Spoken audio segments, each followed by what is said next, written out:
Do you remember the Capitol Hill riots in January 21st, right after Donald Trump lost the elections? Well, something strange happened in China after that. An old Chinese book from 1991 suddenly became incredibly popular. Everyone just wanted to buy a copy of it. The demand was so high that the book started to sell for 17,000 won. That's about $2,500. But what's this book about? And why did so many Chinese feel the urge to read it? And what's the connection to the Capitol Hill riots? Let's find out. The author of this mysterious book is Wang Huning. I know, you've never heard of him, right? Well, today he's one of the 7 members of the Politburo, which essentially makes him one of the most powerful men in China.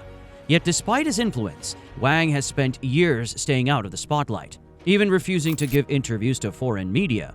His friends describe him as an introvert, a super private guy, and also a bit of a workaholic, struggling with insomnia because of how hard he works. But behind his shadowy persona, Wang has built an impressive career. He has been the close advisor to not one, but 3 Chinese presidents: Jiang Zemin, Hu Jintao, and now Xi Jinping. Yes, Chinese presidents come and go, but Wang Huning stays. His career has even earned him some interesting nicknames like China's Rasputin, China's Machiavelli, and even China's Henry Kissinger. But beyond these labels, who is Wang Huning and why did his book become so important after the Capitol Hill riots? Wang was born in China in 1955. As a child, he was incredibly smart, reading books like other kids ate candies. Born into an influential family, his privileged background protected him during the Cultural Revolution, while Chinese teenagers were sent to the countryside for hard labor.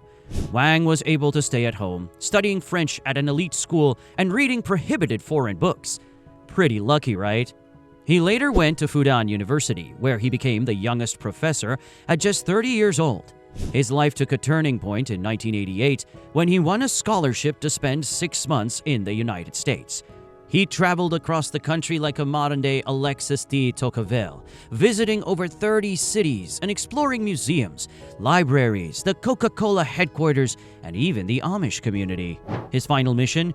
To understand why China, a 2,000-year-old civilization, had fallen behind, while the United States, a country with only 200 years of history, had now become the world's superpower. But America was not what Wang had expected. Sure, it was a land of wealth and freedom, but it was also a place of contradiction and sharp divides. Rich versus poor, white versus black, urban versus rural. This reality inspired him to write what would later become his most famous book, America Against America. And yes, you guessed it right. This is the same book that would sell for $2,500 many years later. In it, Wang described most of the problems that would cause catastrophic events like the Capitol Hill riots. He wrote about young girls selling their bodies for drugs in cities like Los Angeles and the homeless people barely surviving on the streets of New York. He was also disturbed by how young Americans seemed to be out of touch with their own history and culture. They knew nothing about Socrates, Locke, Rousseau, Kant, and Shakespeare, and all the other thinkers who helped shape Western ideas and values. To Wang, these were all signs that American culture was losing direction and heading toward chaos. By the time he left the US, he was no longer a fan of American liberalism. If anything, he was now its biggest critic. Back in Shanghai, Wang became obsessed with one single question: how could China develop without falling into the same decline he saw in America?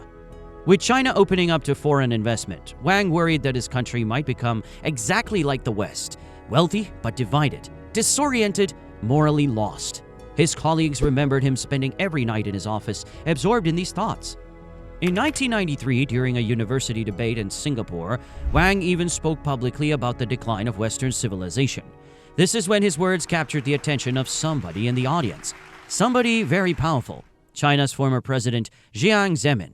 Impressed by his sharp intellect, President Jiang invited Wang to leave his academic life and join the Communist Party. Eventually, Wang accepted.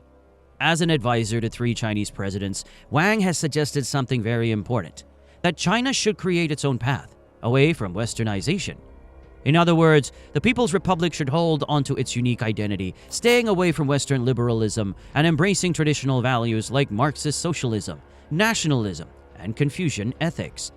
These will protect the country from the kind of decline Wang witnessed in the US, and this is why Wang Huning deserves our attention. His ideas have shaped many of Xi Jinping's policies today. It is not a coincidence that China is now moving away from Western influences, whether it's through reinforced patriotic education in school, banning foreign textbooks, or teaching children about Marxism, Confucianism, and nationalism. Wang's ideas even explain why some gaming companies in China are only allowed to let kids play for 1 hour on weekends. The goal is to stop a perceived Western decadence where kids play video games, ignore their responsibilities, and build weak characters. Wang's thinking has also influenced China's economic narrative, which now shifted from Deng Xiaoping's get-rich mantra to Xi Jinping's era of common prosperity. Simply put, China's leadership needs to narrow the gap between the rich and the poor. Otherwise, the country will be paralyzed by the same societal divisions that have plagued the West. Last but not least, Wang's ideas have shaped the way many Chinese people view the US and the Western world in general. Even though he wrote America Against America in the late 80s, he already saw the US as a ticking time bomb, full of contradictions that would eventually lead to chaos. That's why after the Capitol Hill riots in January 2021, millions of Chinese looked to his book for answers, trying to understand how such an embarrassing event could happen. As rioters broke into Capitol Hill, Wang's thoughts were coming to life for everybody to see. The West was not just a symbol of progress, but also a place paralyzed by social divisions, inequality, political chaos, and crime.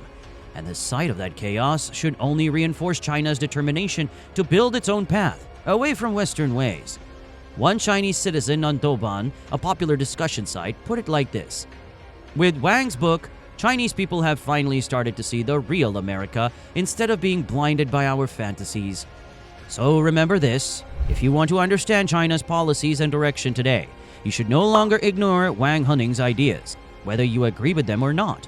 He is the Mandarin behind the emperor, the intellectual shaping China's decisions and future trajectory.